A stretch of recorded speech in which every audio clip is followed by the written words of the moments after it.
বন্ধুরা, তোমাদের যে আজকে ব্লগটা দেখাবো এটা হলো রেমনের ফল। দেখো রেমাল তো নাকি রেমাল ঝড় মনেও থাকে না আমার।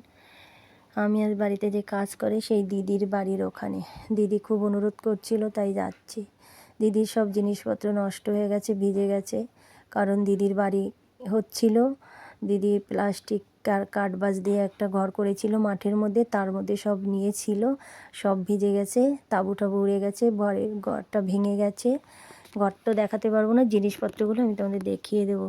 আমি যাচ্ছিলাম সেই সময় দেখো এইসব জায়গা পুরো শুকনো ছিল, আমি এর আগে যখন এসেছি। এই দেখো সব ভর্তি হয়ে গেছে জলে।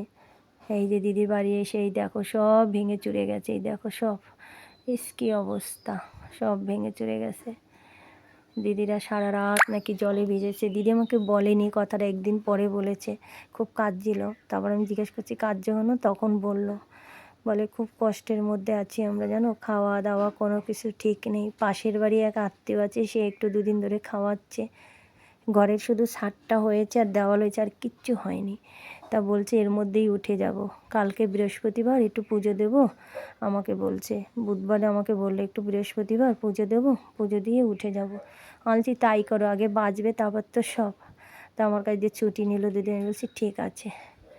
এখানে কত শাক তুলেছি, তখন একটুও জল ছিল না। আমি দিদিকে জিজ্ঞেস করলাম এত বৃষ্টির জল?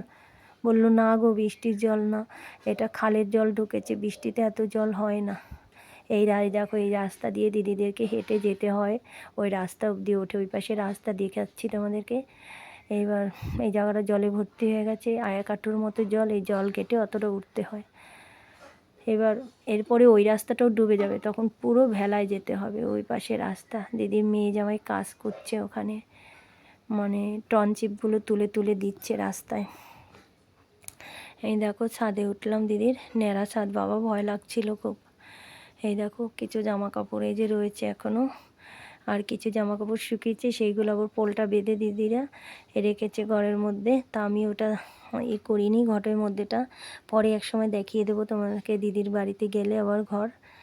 আর দেখো বাইরেটা আমার, মানে আমি কি করবো দেখে না আমার কীরকম লাগছিল সব। দেখো সব পাকা পাকা বাড়ি, অথচ রাস্তা নেই। সবাই মাঠটা ফাঁকা তো, তাই মাঠের মধ্যে দিয়ে সবাই যেত। এবার সরকারিভাবে কোনো রাস্তা হয়নি, নিজেদের একটু ফলে একটু সামনেটা উঁচু করে করে এরা হাঁটতো, কিন্তু তা তো সব জলে ডুবে গেল, সবার অবস্থা খারাপ। ওই পাশের বাড়ির একজনের জানো তো সাপে কামড়িয়েছে, তাই বলছে ছেলেটা বাঁচবে না মরবে জানি না কী হবে। শুনে আমার না খুব খারাপ লাগছে যে দেখো গরিবের কি অবস্থা। এখানে সবাই বাড়ি করেছে ঠিকই, সরকার থেকে বাড়ি পেয়েছে, সেই হিসেবে আরও হয়তো একটু টাকা পয়সা দিয়ে নিজেরা একটু করেছে, কিন্তু যে সবাই খুব একটা বড় লোক তা না, কিন্তু জানো তো যাদের একটু পয়সা আছে তারা হয়তো দোতলা ফোতলা করে নিয়েছে ওর সাথে। আর যারা গরিব, কেউ লোন তুলে করেছে, কেউ লোকের বাড়ি কাজ করে টাকা জমিয়েছে, কেউ ধার বাকিতে করে তুলেছে, এইভাবে করে এরা বাড়ি তুলেছে।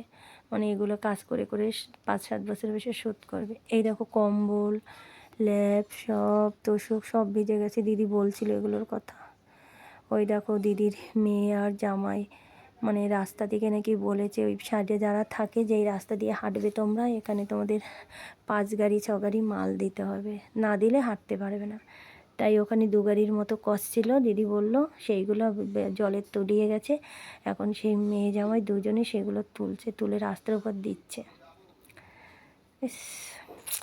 মানুষের সত্যি কি দুর্দশা, দেখে হয়তো তোমরা জানি না কে কতটা বুঝছো, কিন্তু আমি নিজের চোখে দেখছি। আজকে 2-3 দিন ধরে এরা না খেয়ে রয়েছে, মানে ঠিক মতো খেতে পাচ্ছে না। ওই দিদির মেয়ের ঘরের 2টো বাচ্চা ওদের পিসি বাড়ি পাঠিয়ে দিয়েছে, ছোটো একটা আমার ছোটো মেয়ের মতো আর একটা একটু বড়। খুব খারাপ লাগছে জানো তো দেখে, কিন্তু কী করবো বলো, আমাদেরও কিছু করার নেই। আমি যতটুকু পারি চেষ্টা করি দিদিকে করতে। খুব কাজ ছিল আজকে, কী করবো, আমার সব শেষ হয়ে গেছে, আমার সব শেষ হয়ে গেছে। আমার সব কিছু সিমেন্ট ভিজে গেছে, কতগুলো টাকা তাই বলছিল, আবার ওগুলো আনতে হবে, ওইগুলোর জন্য টাকা লাগবে, এমনি টাকা পয়সা শেষ। যাই হোক, ব্লগটা দেখে তোমাদের কেমন লাগলো বন্ধুরা অবশ্যই জানাবে তোমরা। আর আমার ব্লগটা একটু শেয়ার করো তোমরা, লাইক কমেন্টস করে দিও। ভালো থেকো সবাই, টাটা।